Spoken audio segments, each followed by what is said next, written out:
संसद की सुरक्षा में सेन जो लगाई गई थी उसमें आरोपियों के जो जले हुए फोन हैं उसके अवशेष पुलिस ने राजस्थान के नागौर से बरामद कर लिए हैं और अब इन अवशेषों को एफएसएल जांच के लिए भेज दिया जाएगा। इस पूरे मामले के मास्टरमाइंड ललित झा ने आरोपियों के फोन नागौर में जला दिए थे। इससे पहले कल संसद की सुरक्षा में सेन लगाने के सभी आरोपियों को 7 दिन की पुलिस रिमांड पर भेजा गया।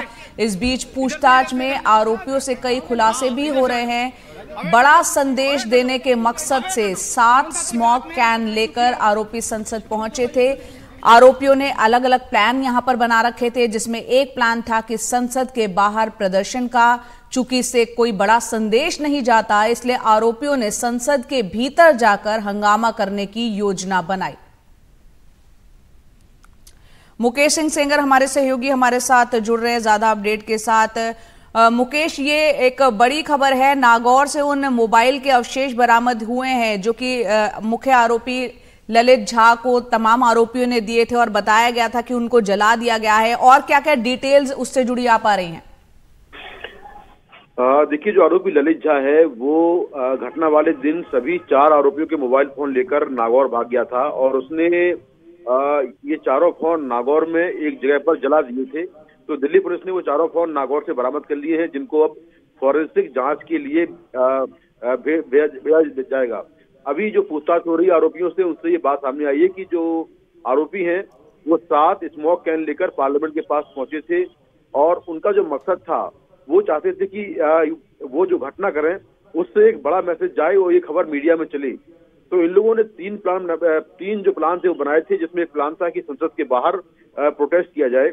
लेकिन फिर ये हुआ कि अगर बाहर प्रोटेस्ट करेंगे तो उससे देश में और मीडिया में बड़ा मैसेज नहीं जाएगा, इसीलिए संसद में घुसने की योजना बनाई गई और आरोपियों ने गूगल सर्च के जरिए बहुत सारी चीजें सीखी, जैसे संसद में सिक्योरिटी कैसे होती है, व्हाट्सएप पर सुरक्षित चैट कैसे करते हैं। और ये आरोपी जो है आपस में सिग्नल ऐप पर बात कर रहे थे, जिससे कि इनकी जो चैट है वो पकड़ में ना आने पाए। अभी तक की जांच में ये बात सामने आ रही कि ललित जो है वो खुद को मास्टरमाइंड बता रहा है और उसके पीछे अभी तक कोई और नहीं है। ये भी बात सामने आई कि जो आरोपी हैं वो सेल्फ रेडिकलाइज हैं और अपने सोशल मीडिया पेज के जरिए बहुत सारे युवाओं को ये आपस में जोड़ रहे थे। एक और बात सामने आई कि इन लोगों ने जो है एक इंस्टाग्राम पर एक भगत सिंह नाम से फैन क्लब पेज बनाया हुआ था, जिसमें देशभक्त 88 नाम के हैंडल से ये पेज बनाया गया था और पेज में ये अपील की गई थी कि इस पेज से देश के सभी युवा जुड़े, ना तो हम कांग्रेस से हैं और ना बीजेपी से, क्रांति के लिए जुड़े। इस पेज के चैट बॉक्स में ललित जुड़ा और ललित ने अपना परिचय दिया कि वो पश्चिम बंगाल से है। इसके बाद जो महेश था राजस्थान का, वो जुड़ा और उसने परिचय दिया कि मैं राजस्थान से हूँ। पेज चलाने वाला देशभक्त 88 लिखता है, व्हाट्सएप पर आ जाओ। मतलब ये व्हाट्सएप पर सबको इन्वाइट कर रहे थे और इस पेज से जुड़े लोगों से जो दिल्ली पुलिस है वो पूछताछ करेगी। जितने भी लोग इस पेज से जुड़े हुए थे उनसे दिल्ली पुलिस पूछताछ करेगी। तो इस पूरे मामले की जांच को दिल्ली पुलिस आगे बढ़ा रही है और आप आरोपी ललित के अलावा जो बाकी के आरोपी हैं उनसे पूछताछ चल रही है। जो महेश है राजस्थान का, नागौर का रहने वाला, वो फिलहाल डिटेन है और उससे पूछताछ चल रही है।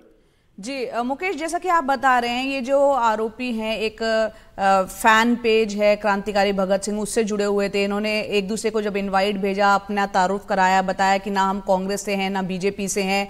तो यहाँ पर उनकी कौन सी ऐसी मांगे, किन बातों से उनको नाराजगी थी कि उन्होंने संसद के बाहर प्रदर्शन ना करके अंदर भीतर सेंधमारी तक की सोच डाली?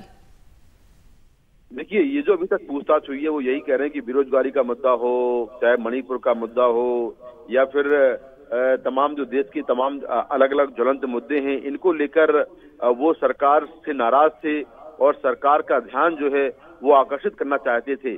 तो ये दावा कर रहे हैं, लेकिन दिल्ली पुलिस जो इस केस की जांच कर रही है, जिसने यूएपीए के तहत केस दर्ज किया है, वो पूरी तह तक जा रही है। जो इनका सोशल मीडिया प्रोफाइल है उसको देखा जा रहा है, इसका पूरा बैकग्राउंड है वो देखा जा रहा है।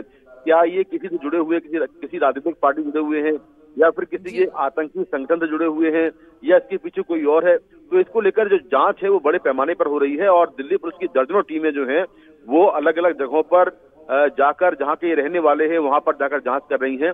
तो एक बार पूरी जांच कंप्लीट हो जाए उसके बाद ये साफ होगा कि ये मामला साधारण सरकार से नाराजगी का है या इसके पीछे कोई और वजह है। बिल्कुल, ये देखना होगा, जांच के बाद ही पता चलेगा कि एक सरकार के खिलाफ, सरकार से नाराजगी का मुद्दा है या इसके पीछे असल मकसद कुछ और है, और क्या ये जो लोग जुड़े हैं वो सेल्फ रेडिकलाइज्ड हैं या इन सब के पीछे कोई और है। ये तमाम बातें जांच होंगी। लेकिन एक बड़ी खबर ये भी है कि नागौर से उन जले हुए मोबाइल के अवशेष पुलिस ने बरामद कर लिए हैं और उसकी भी अब जांच यहां पर शुरू हो चुकी है। इस बीच जो इनके परिवार वाले हैं, जो आरोपी पकड़े गए हैं, उनका क्या कहना है इस पूरी घटना पर। तमाम जो परिवार वाले हैं अलग अलग आरोपियों के, वो सुनते हैं। इस संबंध में कुछ भी जानकारी घर में कभी चर्चा नहीं हुआ? कुछ चर्चा नहीं हुआ, सबसे प्रेम जोड़ता है, हरदम मुनगाट है, मम्मी कैसा हुआ, मम्मी कैसा रहेगी। और आप लोगों को पूरा भरोसा है कि वो आरोपी नहीं है? ना, बिल्कुल नहीं है। नहीं है, हमारा बेटा गंदा नहीं है। से पूछ लीजिए चाहे। हमारा सोना है, हमारा हाथ से छूट गया, क्या करेंगे बाबू। बढ़िया लड़का था, उसको इनाम मिला था मिथिलांचल परिषद से। करते क्या थे दिल्ली में वो? ललित बाबू ट्यूशन करते थे और कोचिंग सेंटर में भी पढ़ाते थे। पढ़ाई लिखाई के मतलब वहाँ पढ़ाई लिखाई के बारे में ऐसा क्या रहा उनका? घर में कुछ ऐसा कुछ देखते थे आपकी, कुछ भी इस तरह की एक्टिविटी? हमारे टीवी अभी तक नहीं है कुछ देखने का, हम लेवे नहीं करते हैं। तब तो मोबाइल चल गया है, उसमें बहुत कुछ दिखाता है, तो अलग बात है। सोच तो रहे हैं भी जमानत के लिए भी। तो आपको क्या लगता है जो नीलम ने ये किया तो ठीक किया या गलत?